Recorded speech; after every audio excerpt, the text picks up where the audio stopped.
Hi, my name is Holly, and the church I grew up in had a children's church time where the kids would come down and hear a story. And that's what we're going to do right now. I've invited some of my friends. Are all of you ready? Yeah. Are all of you ready? Yeah! Excellent. Good. Well, enjoy. This story begins in the village of Lack, where an unlikely girl had to convince her fellow villagers they had not been deserted. Her name was Likely. She was a lonely girl with a big imagination and bad handwriting. Likely could always be found in her favorite green sweater, wandering alone and making up stories in her head. In the village of Lack, the fog was thicker than pea soup. And in case you don't like pea soup, I'll say the fog was thicker than my grandpa's lenses or my grandma's ankles.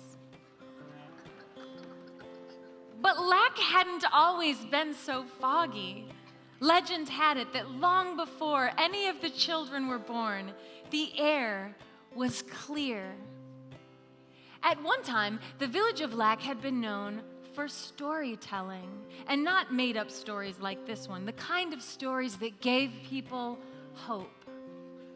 Since people stopped telling their stories, the fog set in, and villagers wrapped themselves in heavy wool and stayed home, saying even God had deserted them, which is ridiculous. But they couldn't see anything anymore, even though it was right under their drippy noses. This was all Likely had ever known. Her mom, named Sometimes, didn't have a lot of time. Mom? Not right now, honey. And when Likely tried to talk to her dad, named Seldom, Dad? he'd just go on reading the newspaper. So Likely would go into the center of the village to see Boldly, who owned the pizza place and insisted everyone call the village square a piazza. It's a piazza! Well, people went on calling it a square, though they'd never tell Boldly that because he's Italian, which, as you know, means very passionate. Likely especially enjoyed visiting the old lady named Clever, who owned the magazine stand. But Clever had weak arches and took a lot of naps. So Likely would end up in the middle of the square, or piazza, at the end of a rope. I know that might sound like she was about to give up, since, as you know, that's what it means to be at the end of one's rope. But Likely was literally at the end of a rope. It extended up into the fog and disappeared. What's up there? Her parents said there was a large bell at the top that used to ring so clear everyone in Lack could hear it, even if they were on a treadmill in the basement.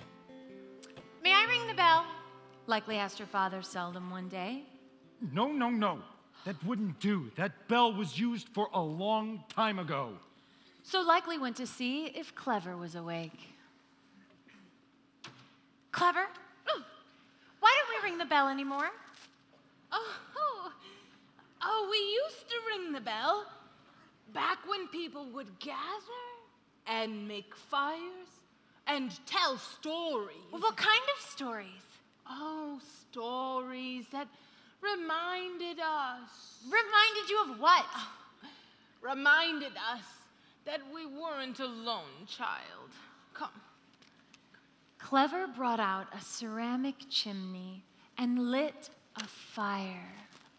Oh, back before you were born, we used to light the chimeneas in the square and tell stories. And it kept out this fog. Well, why don't we do that anymore? Oh, things change Likely, whether you want them to or not. When you get old, you see a lot of that. As the two friends sat around the fire, Clever told Likely stories about times when she was young or lonely or afraid, times that seemed bleak, but times when Clever found hope. Likely looked into the glow of the fire and felt the stories melting something inside her, something gold and red, and she heard crackles and sizzles and laughter and sniffles. That night, Likely fell asleep with colors dancing inside her eyelids and stories running around in her head. The next day, she awoke with a smile, wanting to hear more. She scrambled to find Clever, but the magazine stand was all closed up, and Clever was nowhere to be found. She went to ask the Italian. Boldly, where's Clever? She's an old woman, likely. She had to retire sometime. And what? With the community being the way it is and all, well, she moved to an assisted living community. And they're closing up for the holidays. He's still around here. He turned off the lights and walked out the back door. Likely stood in the dark. The December fog made the whole world feel like a black and white photograph, like you see in an art show, where you feel like you're supposed to say, wow, this is so profound and compelling, but what you're really thinking is it's just boring and makes you feel depressed. Likely looked out at the lonely square or piazza, and a thought came to her. She ran to the nearest house and knocked on the thick wooden door, but no one answered. She ran to the next house and knocked. Someone peeked out but didn't say a word. Likely ran to the next house and knocked. Go away. Came a voice from inside. At the only house left in the village of Lack, the door opened slowly. A dark, cloaked figure stared down at her. A long, skinny arm reached out Hi, I'm Likely. You don't know me, but I thought maybe... and shoved her into a mud puddle. Her parents, seldom and sometimes, were her last hope.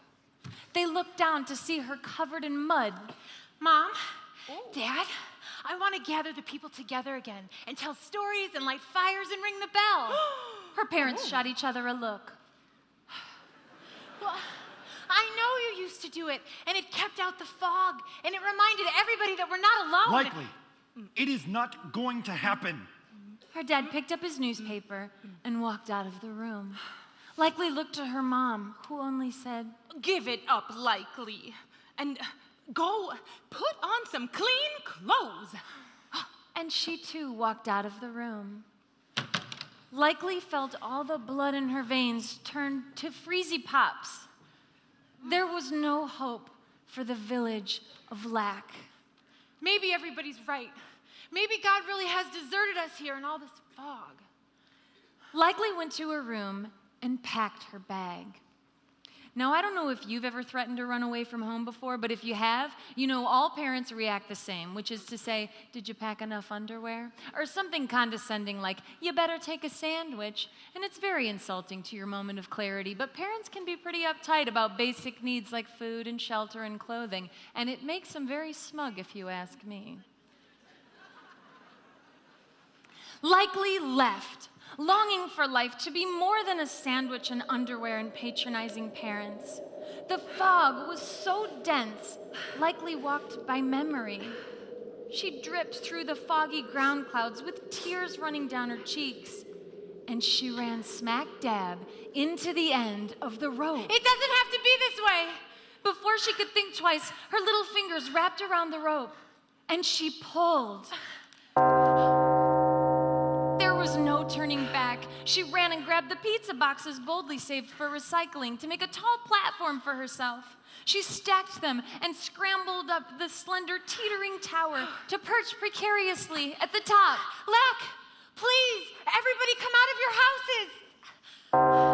You can hear the bell. It used to ring to bring you together, and I am not going to stop ringing it until you come out. It doesn't have to be this way. We don't have to be alone. Come out wherever you are.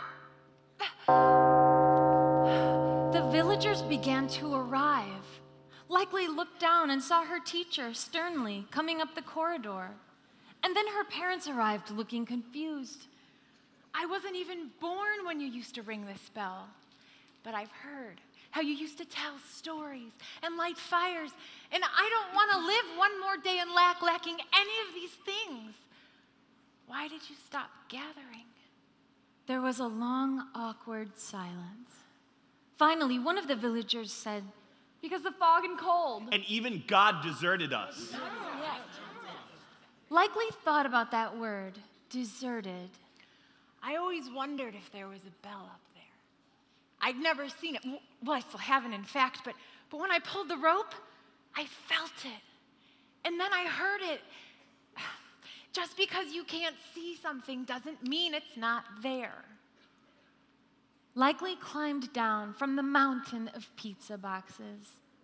She walked up to her dad, Seldom, and for the first time in a long time, he put down his newspaper.